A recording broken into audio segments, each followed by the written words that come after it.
Hello, welcome. This is episode 89, Healing After Heartbreak. I'm talking you through 6 things that helped me find happiness again after the deepest, darkest days that I had over super brokenhearted experiences that were painful, left me feeling lost and disconnected from the world.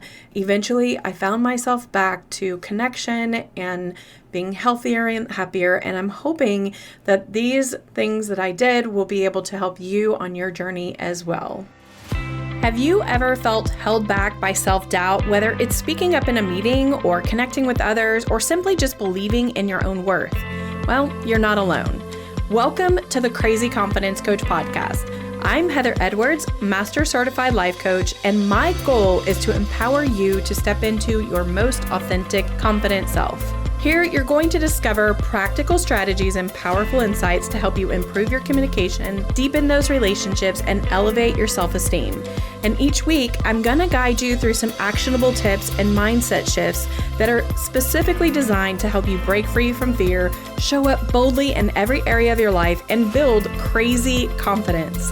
Are you ready to stop hiding in the shadows, playing small, and avoiding the spotlight? Grab your favorite pen and a notebook, and let's get to it.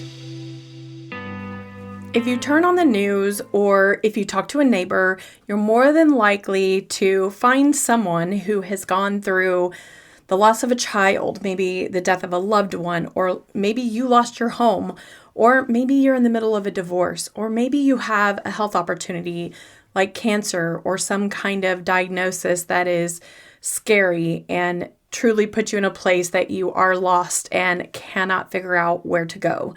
So heartbreak can come in so many forms, but here is the crazy part about it, is that each kind of heartbreak comes with very similar outcomes. You can be left feeling lost or hopeless and without a direction or not knowing what to do or how to do it. When I found myself in one of those seasons, even as a woman of faith, I found myself questioning my faith. I came home and screamed and cursed God and really questioned everything because I was so lost. We lost 3 children to miscarriage, and then shortly after that, I was diagnosed with 2 cancers and told I needed to have a hysterectomy, a radical hysterectomy at that. And that fate finalized my chance to ever birth my own children or birth children for my husband. I was completely heartbroken and lost and did not know where to turn. But today, as I'm looking out at the landscape and I'm seeing so many people hurting and not know where to go, especially people who do have faith and don't know where to turn, even when they know God and know that He loves them, it can still be very difficult as a person of faith to know what to do. So I just wanted to share today some tips that I gift to you and to other people that are finding themselves in heartbreak or finding themselves with someone else that they know that is really in heartbreak. And hopefully they will help you the same way they helped me over the years. Number 1, take time to feel all that you feel. And if you are supporting someone, allow them to feel what they feel. Even if they're feeling something and it hurts you, giving them the space to process or feel the feelings is super important.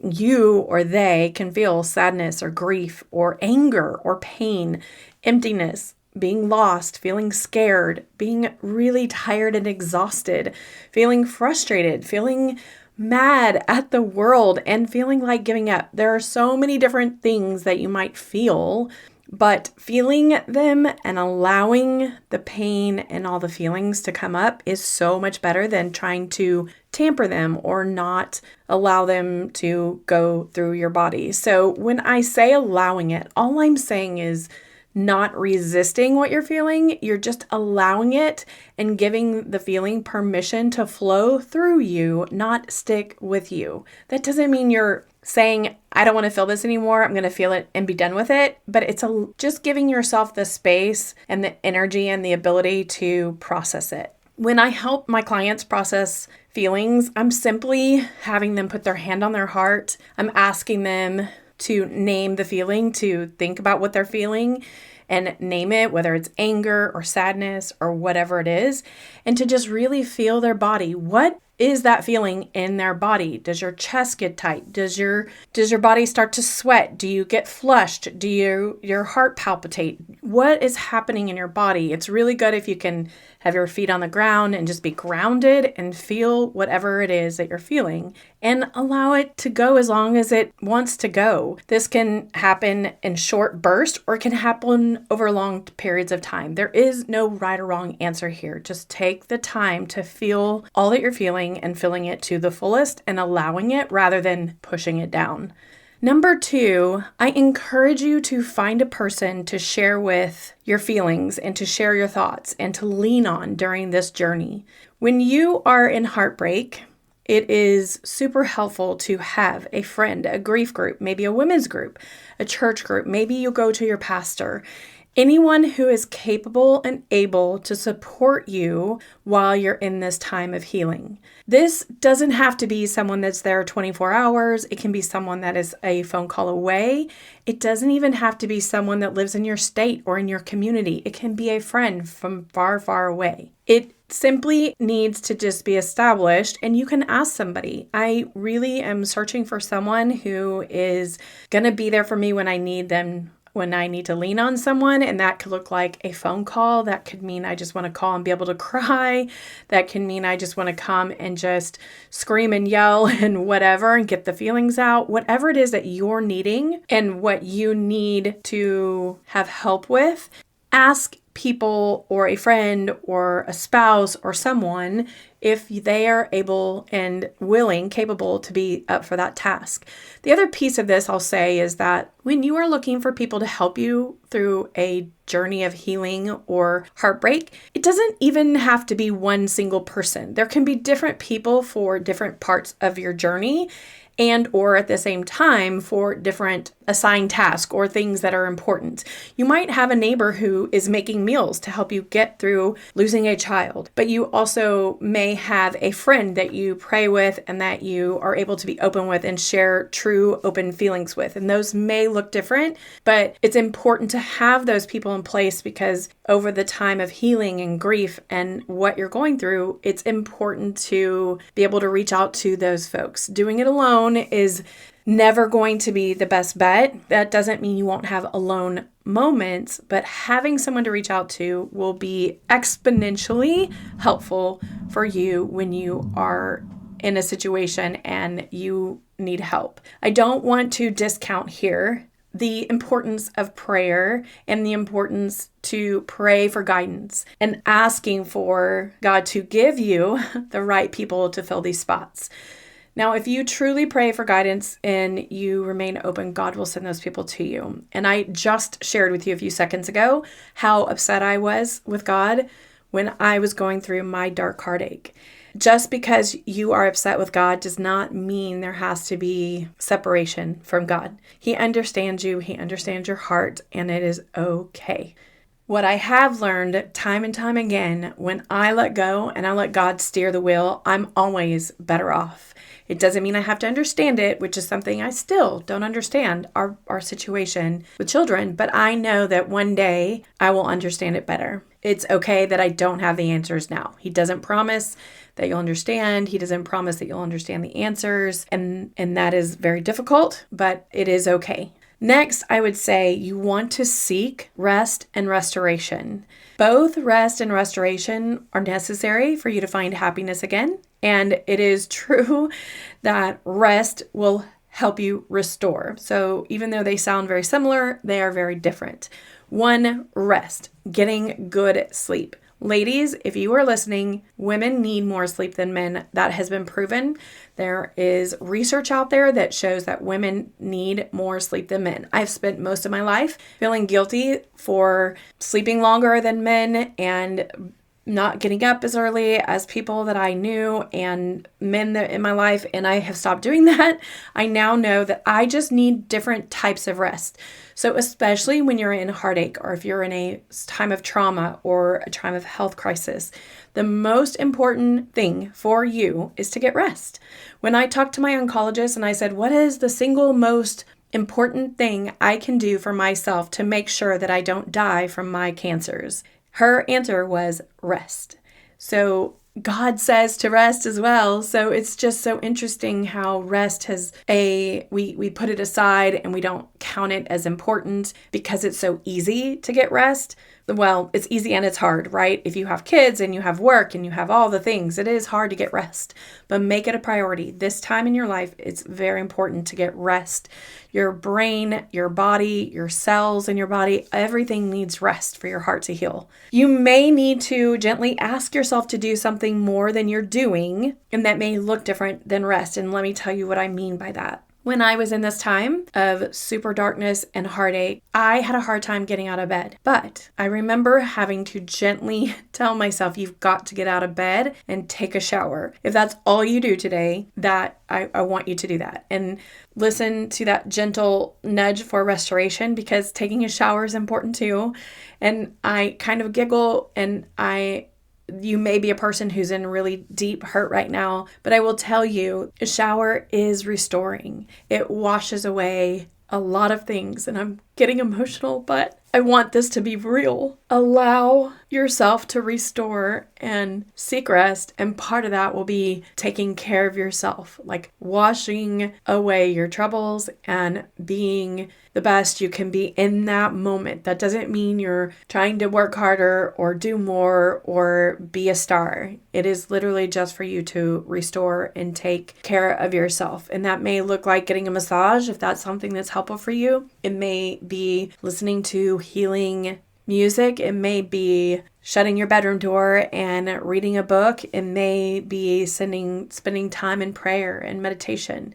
You and only you know what rest and relaxation and restoration is helpful for you. And if you're having a hard time getting that because you have children and you need to get more rest, then this is a time that you can step up and ask other people for their help. If they're not capable of doing a whole day, maybe they're only able to do an hour. An hour is better than nothing. Do what you can. The more you honor your body, take time for your body, the more time you take to heal through rest and restoration, the faster your brain will be able to process and heal whatever the heartache is that you have. And this isn't a race. We're not looking to race to healing and race to happiness. We actually want to use as a gentle process for healing, and that will require some of us to be still and take quiet time versus going harder and longer. Number 4, I will encourage you to seek your truth. And what I mean by seeking your truth is I want you to really think about naming what has happened and getting it out of your brain. Journaling, speaking to a therapist or a coach. Recording a private video journal may be an option. Allowing your thoughts that are going on in your brain because they're fast and furious. When we have heartache, when we're lost in the thick of that heartache or that trauma of what is going on or what is happening in our lives, we can have uncontrolled mind drama. And I don't mean this in a negative way. I just mean that your brain takes over and you no longer have control of it. Getting it out of your mind by writing it down or journaling it or putting it in some sort of physical form where you can allow it to be there and not inside your brain. It gives your brain space to heal, and in the short term, it simply gets the words out. It helps you find what's happening inside your mind. And at first, you don't want to go over that and evaluate it. You don't want to think about these thoughts are leading to these feelings. I don't recommend that you really spend any time on that. If you're a person who knows the model, which is something I use when I coach, your thoughts create your feelings create your actions create your results. That's great when you're healthy and happy, but when you're in the middle of heartache, this is not the time to necessarily evaluate your thoughts that deeply. In the initial stages of heartache, you want to just seek your truth. What is true for you in this moment, but get it out of your brain, and that is helpful. The other thing that's helpful of getting it out of your brain is that over time, as time marches on, you will be able to see either growth and healing happening naturally through your thoughts that are in the journaling that you're doing, or you will find that you're more stuck and you're not having a natural healing process. And that is where you would get your signs for getting help and finding a professional to help you process it differently. And then as you move on, then you can decide, do I need therapy? Do I need a coach? Do I need to join a grief group for a year, whatever it might be? And when I say heartache is different for everyone. And I mentioned grief, and I mentioned trauma. But again, it looks different for everyone. Whatever your heartache is, there are different ways that people can deal with different heartaches. Seek that help if you need it. Number 5, take it one day, one step at a time.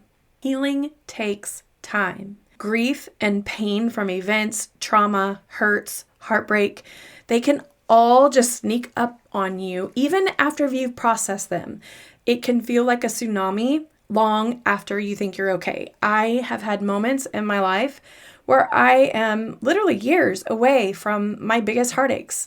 And then one day something smacks me, whether it's experiencing it through someone else or being triggered, some sort of trauma triggers me into feeling a certain feeling. There are so many ways that the journey can take 2 steps forward and then 10 steps back. So take it one day at a time, take it one step at a time. I just encourage you not to get frustrated if you do take 1 step forward and 3 back, or 5 steps forward and 1 back. Whatever it is, take time.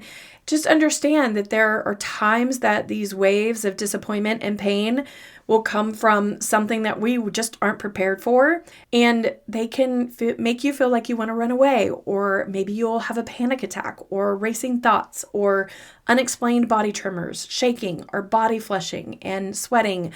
Those things are all very normal. There is nothing wrong with you if this happens. Thankfully, over time, you're going to get more familiar with your own personal reactions, and you will also get better and better at using tools for yourself on how to navigate those things that happen for you.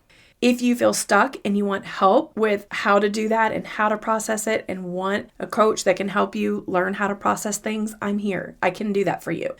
Number 6, try to take note of the small blessings every single day.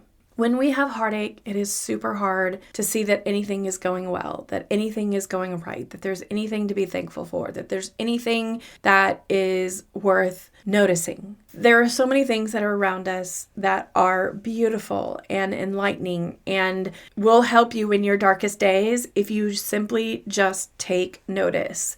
When I was in my darkest days, and even sometimes now, I kept a journal and jotted down 3 things I was thankful for each and every day. Now, I say each and every day, and I want to tell you, there were some days I had to repeat what I said the day or week before because I didn't feel like there were any blessings in that current day. I also missed a few days writing down what 3 things I was thankful for. This isn't about being perfect. This isn't about, I have to write 3 things down, even though I don't really believe them. This is simply a way to train your brain to look for and find things to be thankful for. It's kind of like a little game. If you get up in the morning, finding something that is really good for you, it could be the sheets. I bought some really nice linen sheets and they just feel good to be in. And when you are filled with heartache, being in bed and getting good rest could be the only thing that you're thankful for that day. There are just a million different ways that you can look at being thankful. It could be being thankful that somebody brings you food or that somebody sent you a nice text. You just sometimes have to really look for them when your brain is in the middle of feeling heartbroken and devastated. So understand you are in a season of life. If you are in heartbreak right now, if you're for whatever reason, something has happened that has torn your heart out, this looks very different than other times in your life, but it is a season and you will get through it. It may take literally counting the hours, the minutes, the days, the steps. It may just be 1 foot in front of the other. That's okay. Give yourself the grace and the permission to do it your way. You don't have to do it the way anyone else is doing it. You don't have to let anybody else know how you're doing it. I didn't for years. I didn't even share with my husband. There were a lot of things that I didn't share initially because they were my own. And that's okay too, because I'm 99% sure that he grieved and he had heartache in his own way through this entire process that we lived together. And that's okay. That doesn't mean we don't have a good relationship. Doesn't mean that we did it wrong. It doesn't mean we did it right. We just did it the way we knew how at the time. And I'm telling you right now, all you can do is the best that you know how, where you are today, and allow the other people around you to do the same. The last thing that we want to do is have blame or shame for how we are dealing with something and how we're not. I once heard someone who was saying that a particular woman needed to not grieve anymore for her loss, her miscarriage that she had the year before. And I just gently told that person, hey, everybody's going to grieve different. She'll never get over it. It's okay that she never gets over it. It's okay that she's still grieving a year later. So it's okay for you to do it however you need to do it. If you need support, I am here. I am fully in belief that you are able to do this. If you or someone you know has experienced unimaginable heartbreak, I just want to say that I am sincerely so sorry for whatever it is that is breaking your heart at this time. And from the bottom of my heart, I feel you. I will pray for you and for your healing. When I started my coaching business, this was my why. I was in such a dark place and I could not see the light. I wanted to help people find healing and happiness again, just like I did. And I know that it's possible. I know it can happen. But I do want to share something with you. Just because you go through healing does not mean that heartache will go away completely. They can coexist together, but they can coexist in a way that is more peaceful and doesn't leave you without happiness and joy. So I encourage you to hug yourself if no one else is around you, and to know that I'm here if you want coaching, if you want guidance, if you want someone to help you on how to just process the emotions that you're having. Depending on what it is you're going through, they may be feelings and thoughts that no one else around you has had before. At the time that I had my experiences, there was no one I knew at that time that had gone through what I had gone through. And even today, I can only count a few people on hand that have really gone through everything I went through. And that's okay too. But I can tell you that you're not alone. There are people that are ready and waiting to be there for you and care for you, and I am one of them. I wish you the very best, and I will see you next week. Thank you so much for hanging out with me today. It has been a blast. I would love for you to do me a huge favor and either go leave a rating or a review. And if you really love the podcast or you've learned anything at all, please pass it on to a friend or a family member that might enjoy the podcast as well. That's how I grow, and that's how I'm able to continue bringing you content. If you are interested in coaching, just go to thecrazyconfidencecoach.com. You can sign up for a free discovery call there. Thank you so much for being here. I hope to see you next Tuesday so we can build our crazy confidence together. Love you big.